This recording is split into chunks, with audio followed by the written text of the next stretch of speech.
শুধুমাত্র একটা জায়গায়, সেটা হচ্ছে প্রবাসীরা দেশের বাইরে থাকে, এরা কিছু ডলার পাঠায়। এই ছাড়া বাংলাদেশের কোনো অর্জন নাই, কোনো জায়গায় কোনো অর্জন নাই। সেই মানুষগুলোরে গিয়ে জিজ্ঞেস করেন তাদেরকেও এই সরকার কতটুকু সুখে রাখতে পেরেছেন। একটা টিকিটের জন্য ঈদে দেশে আসতে পারেনি। সরকারের তো উচিত প্রতিটা ইয়েকে প্রতি 2 ঈদে সবাইকে সমপরিমাণ টিকিটের সমপরিমাণ টাকা দিয়ে দিবে সরকার।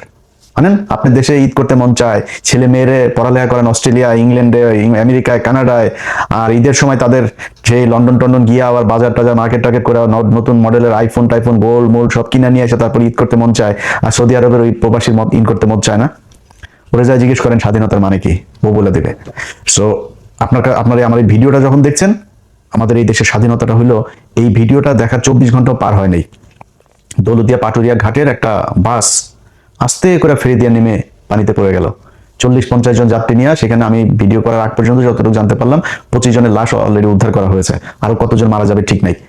আপনার এই মরার স্বাধীনতা তৈরি হয়েছে 1971 সালের যুদ্ধের মধ্য দিয়ে। আপনি মরবেন, এটাই স্বাধীনতা। আপনি প্রজা, আপনি ওদের গোলামি খাটবেন। ওদের একজন মারা যাবে, ওদের পরিবারের রাষ্ট্রীয় শোক হবে। আপনি 25 জন না, 25,000 মারা গেলেও রাষ্ট্রীয় শোক ঘোষণা করা হবে না। এটার নাম স্বাধীনতা। এই স্বাধীনতার জন্য বাংলাদেশের মানুষ 1971 সালে যুদ্ধ করেনি, যুদ্ধ করেও নাই, এটাও বাস্তব কথা। এখন আপনি ওদেরকে বলবেন, ধরেন স্বাধীনতা এই যে এটা নিয়ে যে বিশাল আকারে সবচেয়ে বেশি ইয়ে করে আওয়ামী লীগকে জিজ্ঞেস করেন তোর আব্বা বলেছিল তাজউদ্দিন নাকে তেল দিয়ে ঘুমাও, 27 তারিখ হরতাল, 1971 সালে 27 তারিখ হরতাল হওয়ার কথা ছিল। তাজউদ্দিনের মেয়ের লেখা বই, ভাই আপনি আমার বিশ্বাস করার দরকার নাই, আপনারাও আমি বিশ্বাস করব না। সো আমরা 71-এর ওগুলো নিয়েই, যারা ওই সময়ের মানুষ তাদের কথা যা বলেছে তাদেরকে নিয়েই শুনবো। এই শেখ মুজিব সেদিন ইস্ত্রি করে, পাঞ্জাবি ইস্ত্রি করে, সুটকেস গুছায় তারপরে পাকিস্তানিদের সাথে চলে গিয়েছিল। এই মুক্তিযুদ্ধের ইতিহাস নিয়ে শেখ মুজিবকে বানানো হয়েছে জাতির পিতা, আর জিয়াউর রহমানকে বানানো হয়েছে স্বাধীনতার ঘোষক। জিয়াউর রহমান স্বাধীনতার ঘোষক ছিল, এটা সত্যি কথা, কিন্তু এইটারও আবার আওয়ামী লীগ মিথ্যা বানিয়েছে। অতএব এই ইতিহাসের কোনোটাই সত্যি না। সত্যি যে ইতিহাস, সেটা যদি নাকি করতে চাইতো তাহলে 55 বছরে করা সম্ভব ছিল। প্রতি বছর একটা মন্ত্রণালয় করা হয়, বালযুদ্ধ মন্ত্রণালয়। এই বালযুদ্ধ মন্ত্রণালয়টাকে আপনার একজন মন্ত্রী দেয়, প্রতিমন্ত্রী, উপমন্ত্রী, সচিব, উপসচিব, যুগ্ম সচিব, সচিব টচিব দিয়া বিশাল একটা অফিস নিয়ে সচিবালয় তারা দখল করে আছে। সেই মুক্তিযোদ্ধা মন্ত্রণালয় 55 বছরে আজ পর্যন্ত আমাদেরকে বলতে পারে নাই কতজন মানুষ মারা গিয়েছিল, কতজন মুক্তিযোদ্ধা, কারা আসল মুক্তিযোদ্ধা, কারা আসল রাজাকার, কিচ্ছু না। এটা একটা ব্যবসা। এই ব্যবসা করে বিএনপি আসলে বিএনপি খায়, আওয়ামী লীগ আসলে সবচাইতে ব্যবসা করে খায়। এই ব্যবসা করার জন্যই এই মুক্তিযোদ্ধাটাকে আমাদের সামনে এইভাবে দাঁড় করে রাখা হয়েছে। আর পাকিস্তানের সাথে আমাদের সম্পর্কটা সারা জীবন যেন খুব খারাপ থাকে, এই জন্য গাজাখুরি এক গল্প, 2 লাখ আপনার এই মহিলাদেরকে করা হয়েছে, রেপ করা হয়েছে। ওরে বাবা রে বাবা, পাকিস্তানিরা তোমাদেরকে চোদে না, সরি লাগে না তোমাদেরকে। তো ওইখানে আরেক হলো কি 30 লাখ মানুষকে হত্যা করেছে। এই 2 বাল দিয়া মানুষের বিশাল আকারে একটা ইয়ের মধ্যে ফেলে রেখেছে। এটার কারণ কি?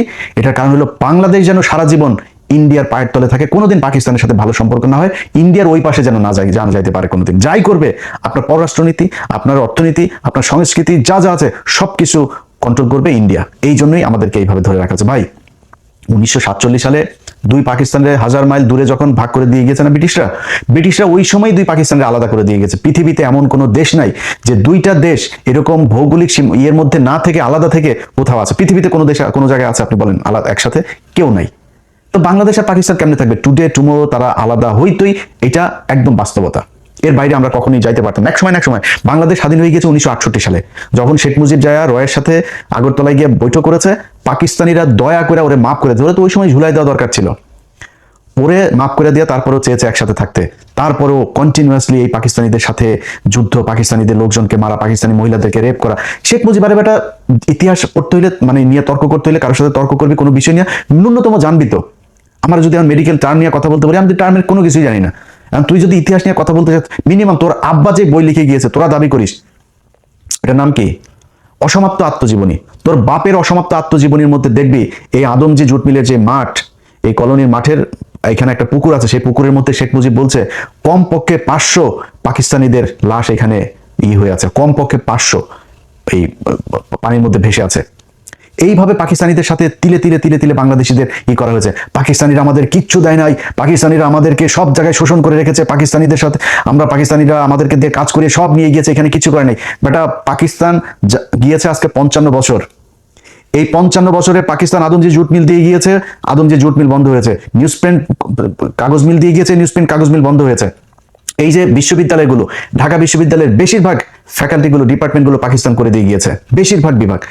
রাজশাহী বিশ্ববিদ্যালয় পাকিস্তানের করা, রংপুর মেডিকেল এবং রংপুর বিশ্ববিদ্যালয়, সিলেট ওসমানী মেডিকেল পাকিস্তানের করা, ময়মনসিংহ মেডিকেল পাকিস্তানের করা, চিটাং মেডিকেল পাকিস্তানের করা, এই যে কমলাপুরটা পাকিস্তানের করা, এই যে সংসদ ভবনটা পাকিস্তানের করা।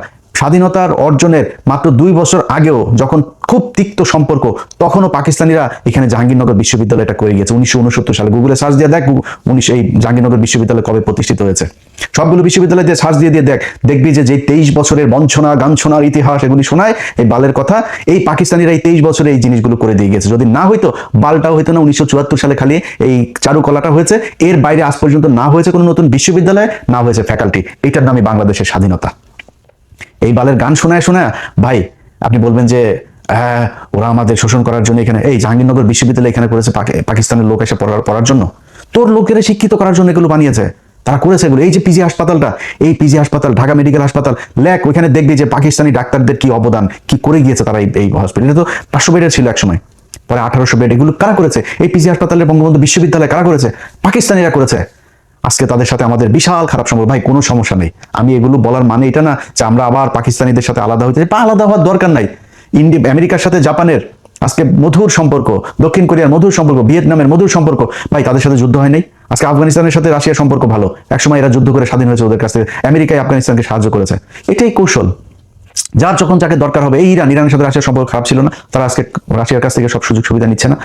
আমাদের এই সুযোগ সুবিধা যেন আমরা নিতে না পারি, ভারতকে যাতে আমরা ওভারটেক করে কোথাও যাইতে না পারি, এই জন্য এই ধরনের এই গাঁজাখুরি গল্প সব জিয়ে রাখা হয়েছে, যেন পাকিস্তানিদের সাথে আমরা কোনোভাবে কোনো সুযোগ সুবিধা, কোনো চুক্তি, কোনো কিছু করতে না পারি। ভাই পাকিস্তান আলাদা, আমরা আলাদা। আমি আমার কাজে পাকিস্তানকে কাজে লাগাবো, পাকিস্তান পাকিস্তানের কাজে আমাকে কাজে লাগাবে।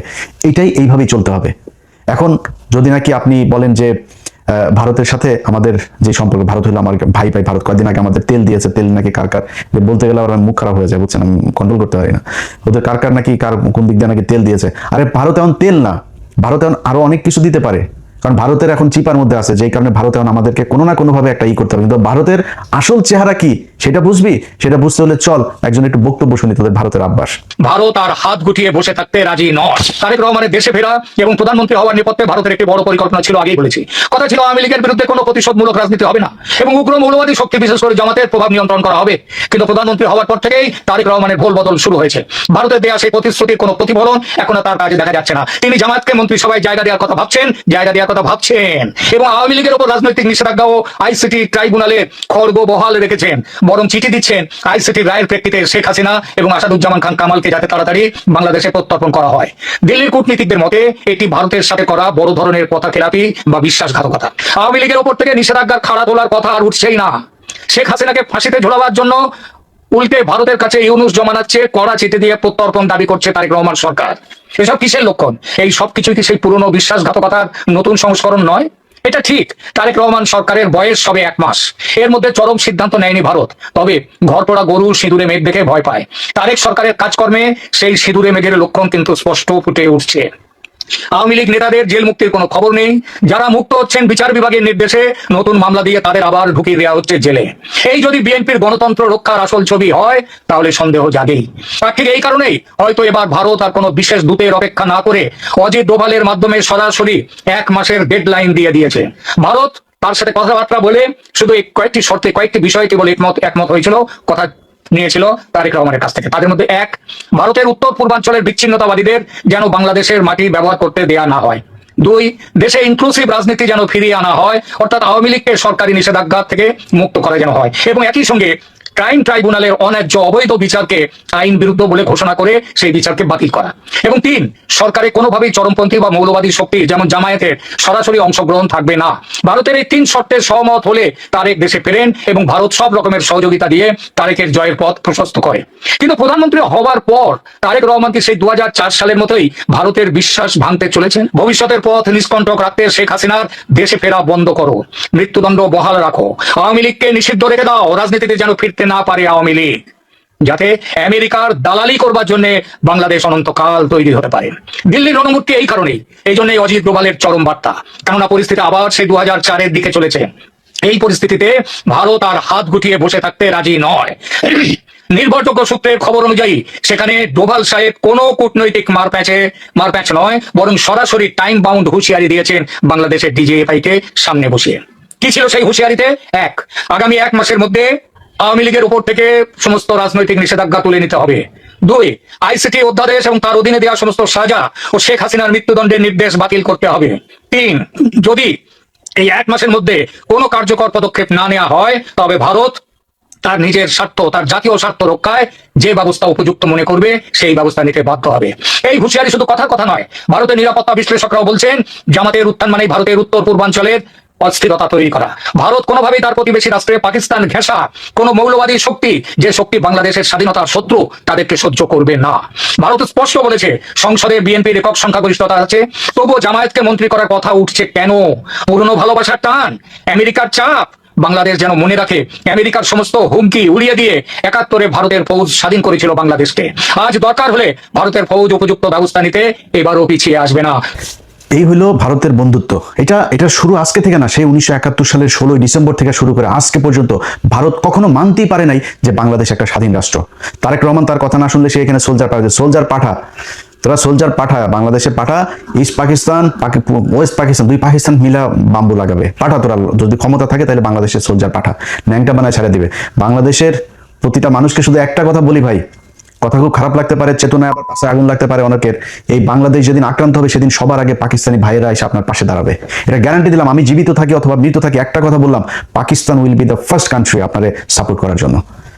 অতএব পাকিস্তানের সাথে ভাই আমাদের কৌশলগত ভালো সম্পর্ক থাকতে হবে, তাদের সাথে আমাদের অস্ত্রের চুক্তি থাকতে হবে, মিলিটারি চুক্তি থাকতে হবে, বাণিজ্যিক চুক্তি থাকতে হবে, পাকিস্তানের সাথে সব ধরনের চুক্তি থাকতে হবে। যদি না হয় তাহলে এরা সারা জীবন আমাকে এইভাবে এই ধরনেরই করে যাবে। তারেক রহমান যেই কথাগুলো আমরা এর আগে আনন্দবাজারেও শুনেছি, এই ব্যক্তিও যেই কথাগুলো বললো, আপনি চুক্তি করে এসেছেন, যদি কৌশল হয়ে থাকে, 111-এ খালেদা জিয়াকে অফার দেওয়া হয়েছে, খালেদা জিয়া বলেছে না আমি 111-এর এদের কোনো কিছু বৈধতা দিব না, পরে শেখ হাসিনাকে বৈধতা, এই প্রণব মুখার্জি তার বইতে লিখেছেন। তো আমরা ধরে নিলাম আপনি কৌশল করেই তারপরে তাদের সাথে মিলেমিশে এসেছেন, এবং আমরা এখনো পর্যন্ত, আমি আমার কথা বলে, আমি কিন্তু এখন পর্যন্ত আপনার প্রতি আমার যথেষ্ট সম্মান আছে তারেক রহমান। আপনার কিছু বিষয় আমি জানি, যে বিষয়গুলোর কারণে আমার বিশ্বাস যে আপনি কোনোদিন শেখ হাসিনা হবে না, জিয়া পরিবার কখনো শেখ পরিবার হবে না, এই বিশ্বাসটা আমার আছে। এবং আপনি ঠিক সময় মতো, বিশেষ করে গত 2 দিনে জেনারেল মাসুদ এবং জেনারেল ওর আরেকজন কি মামুন খালেদ, দুজনকে ধরার পরে আমার ভেতরে সেই বিশ্বাসটা আরো বেশি জন্মেছে যে আপনি এক এক করে সব কটাকে ধরবেন। এবং আপনারা একটা জিনিস বলে রাখি, তারেক রহমান, পৃথিবীতে কেউ সারা জীবন বাঁচে না, আপনাকে যেতে হবে, আমাকেও যেতে হবে। যদি সারা জীবন মানুষের মনে থাকতে চান আপনার বাবার মতো, তাহলে শুধু একটা কথা বলবো যে কিচ্ছু করার দরকার নেই ভাই। আপনি দুর্নীতি করেন, টাকা পয়সা নিয়ে লন্ডনে পাঠান, আপনি আবারও এই আওয়ামী লীগের মতো করে প্রচুর টাকা পয়সা নেন, কোনো সমস্যা নেই ভাই। খালি ইন্ডিয়ার বিরুদ্ধে আমাদের একটা জায়গায় দাঁড় করাই দিয়ে যাবেন, যেটা আমরা ইউনুসের কাছে চেয়েছিলাম, ইউনুস করে নাই। আপনার কাছে আমাদের প্রত্যাশা থাকবে এই কাজটা খালি করে দেন, আপনার যে কোনো বিপদে, এই দেশের যে কোনো বিপদে বাংলাদেশের 18 কোটি মানুষ এক হয়ে আপনার পাশে দাঁড়াবে। ভারতে আসতে দেন, দেখি ওরা আমাদেরকে কি করে নিয়ে যায়। খালি আমাদের কিচ্ছু লাগবে না ভাই, আমাদের খালি এই আপনার এই আকাশ নিরাপত্তা ব্যবস্থাটা আমাদের করেন, যাতে আমরা আমাদের ইন্টারসেপশনের এই কাজগুলো যাতে আমরা খুব ভালোভাবে করতে পারি। ওদের আকাশ দিয়ে যদি ওরা আমাদের কিছু করতে না পারে, ওরা মাটিতে নামে আমাদের কিছু করতে পারবে না। সারা জীবন যুদ্ধ করলেও ইন্ডিয়ানরা আমাদের সাথে যুদ্ধ করে পারবে না, এই সাহস ওদের নাই। আর সেই সাথে আমাদের যা লাগে, অস্ত্র লাগে, যা লাগে, সেটা ভাই আপনাদের মানে এই আল্লাহকে সাক্ষী রেখে বললাম, যদি পাকিস্তান সবার আগে আপনার পাশে না দাঁড়ায়, আমি যদি জীবিত থাকি সেদিন আমার জুতার গলা নিয়ে আপনাদের সামনে এসে হাজির হব।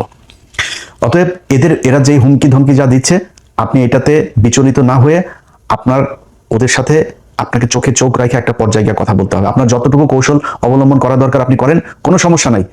আপনাদের সামনে ভিডিওতে আজকে আমি কথা দিলাম যে বাংলাদেশ যদি ভারতের সাথে যুদ্ধ হয় এবং এই বর্তমান সরকার যদি বাংলাদেশের মানুষের পক্ষে থাকে, আমি যদি নাকি ওই দিন ফ্লাই করে বাংলাদেশে না যাই, তাহলে আমার সারা জীবন আপনি যা মনে চায়, ভীতু, কাপুরুষ, খারাপ, বজ্জাত, মানে বেঈমান, মুনাফিক, যা মনে চায় বলেন, সেদিন যদি আমি দেশে না যাই। কিন্তু ওই সরকারকে, আমার দেশের ওই সময়ের সরকারকে ইন্ডিয়ার বিরুদ্ধে যুদ্ধে অংশ নিতে হবে। অতএব আপনার যেই এই ভারত যে হুমকি আপনাকে দিয়েছে, এইটাতে আপনি তোয়াক্কা না করে আপনি বাংলাদেশের মানুষের যে চাওয়া পাওয়া, বাংলাদেশের মানুষ, প্রতিটা মানুষ এক একজন সোলজার, যদি প্রয়োজন হয় আমাদেরকে প্রশিক্ষণ দেন, যা প্রয়োজন, যত টাকা, আমরা না খেয়ে বাংলাদেশের মানুষ ঘরের থালা বাটি বিক্রি করে আপনাকে টাকা দিবে, কত টাকা, কত ডলার লাগবে, কি অস্ত্র কিনতে হবে, আপনি সেগুলো কিনে এই দেশের মানুষের নিরাপত্তার ব্যবস্থা করেন। বিশেষ করে এই আপনার ইন্টারসেপ্টরের যে এটাকে আপনাদের করতে হবে, কারণ তাদের যেহেতু যুদ্ধ বিমান, তাদের মিসাইল আছে, তাদের ড্রোন আছে। সো এই জিনিসগুলোর জন্য কি করা দরকার, সেটা যার সাথে চুক্তি করতে হয়, পাকিস্তানের সাথে করতে হোক, চীনের সাথে করতে হোক, তুরস্কের সাথে করতে হোক, আমেরিকার সাথে করতে হোক, রাশিয়ার সাথে করতে হোক, যার সাথে মনে চায় করেন, করে আমাদের এই নিরাপত্তার ব্যবস্থা করেন। মাটিতে নেমে যখন ওরা যুদ্ধে নামতে আসবে, ওইটার সাথে বাংলাদেশের মানুষ ফাইট করবে, সেটার জন্য আমাদের প্রশিক্ষণ দেন, যা প্রয়োজন সেটা করেন। এই দেশের মানুষ জীবন দেওয়ার জন্য প্রস্তুত। আমরা অন্তত গত 15 বছরে এরকম একটা প্রজন্ম তৈরি করেছে, যে প্রজন্মটা এই দেশে ভারতের বিরুদ্ধে যুদ্ধ করে শহীদ হওয়ার জন্য মুখিয়ে আছে। কে বিএনপি করে, কে জামাত করে, কে কোন দল করে, চরমনাই করে না কি করে, ইন্ডিয়ার প্রশ্নে সবাই এক। অতএব আপনি সেটা করেন। আমাদের কিছু কিছু মানুষজন আছে যারা এখনো পর্যন্ত পাকিস্তানের সাথে আমাদেরকে একটা দ্বন্দ্ব বাধায় রাখার জন্য একটাই করে, ভাই 26শে মার্চ আমরা স্বাধীনতা দিবস, ওকে 16ই ডিসেম্বর ইন্ডিয়া তাদের কাছ থেকে লিখে নিয়ে গেছে, আমাদের কারো আসতে দেন, ওকে, তারপর ভাই আলাদা হয়ে গেছে, দ্যাটস এনাফ, এটা ওভার। এখন আমরা দিনগুলো পালন করবো, ঠিক আছে, গুতাগুতির দরকার নেই। তো পাকিস্তানের গুতায় কি পাকিস্তানের কাছ থেকে আপনি টাকা নিতে পারবেন? পাকিস্তান আপনার এখানে না আসলে পাকিস্তানের কি হবে? পাকিস্তানের ল্যান্ডের অভাব আছে? আমার মেয়ে 1,44,000 বর্গ কিলোমিটার, ওর 6,80,000 না কত হাজার বর্গ। আমার চাইতে এরকম 5টা রাষ্ট্রের মতো একটা দেশ, মানুষ আমাদের চেয়েও কম। তো ওদের আমাদের জায়গা দরকার আছে নাকি? আমার এখানে আছে কি? আছে কিছু বাংলাদেশে। এখন ওরা আমাদেরকে, এই কিছু মানুষজন আছে যেগুলো এই দ্বন্দ্ব বাধায় রাখার জন্য ইচ্ছাকৃতভাবে, দেখেন সবশেষ খেলাটার কথা বলে আপনাদের শেষ করি। সবশেষ খেলার ক্রিকেট খেলাটায় বাংলাদেশ 3টা ম্যাচ খেললো। 3টা ম্যাচের মধ্যে প্রথম ম্যাচে সম্ভবত প্রথম ম্যাচে আপনার মেহেদী হাসান মিরাজ, সালমান আগা তাকে আউট করলো। দেখেন এই পাকিস্তান মাত্র কয়দিন আগে ভারতের সাথে যখন বাংলাদেশ খেলতে যাবে না ভারতে, একমাত্র পাকিস্তান এসে আমাদের পাশে দাঁড়াইলো, আর কেউ দাঁড়ায় নাই। অনেকে বলে হ্যাঁ পাকিস্তান তো পরে খেললোই, পাকিস্তান বলে লাভ হলো কি, শুধুই ফাঁকা আওয়াজ দিল। আরে বেটা, ফাঁকা আওয়াজ তোর কোনো বাপ দিয়েছে? পাকিস্তান দিয়েছে। ওইটা দেওয়াতে লাভ হয়েছে না লোকসান হয়েছে, সেটা বিসিবির এই যায় জিজ্ঞেস কর, তাই তারপর জানতে পারবি। পাকিস্তান তো দাঁড়াইছে ভাই, আমার পক্ষে কথা তো বলছে তারা। এরপর তারা সিরিজ খেলতে আসলো আমাদের এখানে। তো তারা তো বন্ধুর মন নিয়ে আসছে ভাই। বাংলাদেশের একটা মানুষ যদি ওইখানে পাকিস্তানে যায় না, দেখেন পাকিস্তানের মানুষ ওরে মনে হয় হারানো ভাই খুঁজে পাইছে। খাবারের বিল নেয় না, গাড়ির ভাড়া নেয় না, জোর করে বাড়িতে ঢুকায় নিয়ে যায়, নাস্তা খাওয়ায়, থাকতে জায়গা দেয়, এরকম অবস্থা। সেই দেশের একটা মানুষ, সে ব্যাটসম্যান যখন সালমান আগাও ব্যাটটা নিয়ে দৌড় দিয়েছিল বল আনার জন্য, বাট পরে রান নেয় নাই। সে ক্রিজের ঠিক পাশে, এরকম না যে সে ক্রিজের মাঝখান থেকে বলটা ধরেছে, ক্রিজের পাশে ব্যাটটা ফেললেই সে ক্রিজের ভেতরে, সে ব্যাট না ফেলা, সে ওই বলটারে আটকাইছে, বল আটকায় বলটা উঠায় সে মিরাজের হাতে দিতে গিয়েছে। ও মা, সে বলটা করলো কি, স্টাম্পে মারা, মিরাজ এসে তাড়াতাড়ি করে চোরের মতো, একটা চোরের বাচ্চা, ফকিন্নির বাচ্চা, আচ্ছা বলটা ভেঙে দিল। এরপরে আবার লাস্টের ম্যাচে আপনার করলো, এই যে ওর নাম কি, নাহিদ রানা, ওর মুখের অঙ্গভঙ্গি দেখে আমার মনে হয়েছে যে ও একটা গালি দিয়েছে, বাজে গালি দিয়েছে। আমি ওর মুখের যে মুভমেন্টটা দেখেছি, ওটা আমার মনে হচ্ছে একটা বাজে গালিটা দিলাম না এখানে, তো এই গালিটা সে দিয়েছে। বিশাল, আরে বাবা, বিরাট আকারে উত্তেজনা, মনে হয় ভারত পাকিস্তান খেলা হচ্ছে। আরে বেটা, তোর তো বোঝা উচিত, এই যে এখন গেছিস পিএসএল খেলতে, তোর বাপরাই তো নিল, তোর বাপের দেশেই তো গেলি পিএসএল এ, তোর বাপেরা তোদের দেশ থেকে, বাংলাদেশ থেকে 6টা প্লেয়ার নিয়েছে। আর আইপিএল এ নিয়ে যাইতো সাকিব আল হাসান, পৃথিবীর শ্রেষ্ঠ একজন অলরাউন্ডার, সবচাইতে ধারাবাহিক একজন প্লেয়ার, ফর্মে থাকা প্লেয়ার, তারে নিয়ে সাইড লাইনের বাইরে দাঁড় করে রাখতো, পানি নেওয়াইতো তারে দিয়া। অপমান খালি নিত কেন? বাংলাদেশের দর্শকগুলোর নেওয়ার স্পন্সর আছে না, ওদের তো প্রোডাক্ট বিক্রি করতে হবে, বাংলাদেশের মানুষ দর্শক তো থাকবে না, একজন না থাকলে নিয়ে বসায় রাখতো।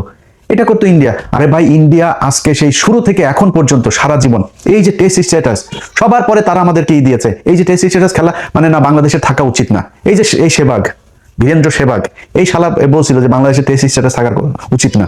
এরা ইন্ডিয়া খালি খেলা না, বাংলাদেশের প্রতিটা জায়গায়, প্রতিটা সেক্টরে তারা সারা জীবন, এই যে কয়দিন আগে আপনার এই যে বাংলাদেশ থেকে আপনি দেখছেন না যে বাংলাদেশের মানুষজনরা এখন আর আসতে দিবে না, কারণ বাংলাদেশের মানুষ এখানে ওই আপনার এখানকার সরকারি যে সুবিধাগুলো আছে, এই সুবিধাগুলো বেশি উপভোগে। যেমন ধরেন কারো মা অসুস্থ, বাবা অসুস্থ, তার ট্রিটমেন্টের জন্য এখানে আপনি ঘরে রাখলেও আপনার কিছু টাকা দেয়, আপনার অনেক এরকম বাচ্চাদের জন্য চাইল্ড সাপোর্ট দেয়, অনেক ধরনের এই প্রণোদনা আছে, এগুলো দেয়। তো এগুলো এই ইন্ডিয়ানরা, তারা ইন্ডিয়ানদের কারো দেন, ওরা কিন্তু আমাদের চেয়ে বেশি খায়, অথচ ইন্ডিয়ানগুলো দেয় নাই, বাংলাদেশের গুলো সবগুলো দিয়েছে যে বাংলাদেশ নাকি 54% নাকি এশিয়ার নাকি আমরা নাকি খাই, তারপর এটা দিয়ে এখন বাংলাদেশিদের ভিসা দেওয়া বন্ধ। ভাই প্রতিটা জায়গায় আপনি 1971 সালের মুক্তিযুদ্ধের পর এটা নিয়ে কোনো বিতর্ক নাই, প্রতিটা মুক্তিযুদ্ধের কাছে জিজ্ঞেস করবেন যে ইন্ডিয়ানরা আমাদের এখান থেকে কি পরিমাণে, পাকিস্তানের 92,000 এই সোলজার তারা আপনার অস্ত্র রেখে আসলো, আমাদের এই যে মিল কল কারখানা মানে পাকিস্তান যা করে দিয়েছিল, এগুলির থেকে দামি দামি যন্ত্রপাতি, সব ইতিহাসের সব জায়গায় এগুলোর আপনার উল্লেখ করা আছে। তারা নিয়ে গিয়েছে, আমাদের দেশের টাকা পয়সা লুটপাট। এরপরে 400 কোটি টাকা এসেছিল আমাদের অনুদান বিদেশ থেকে।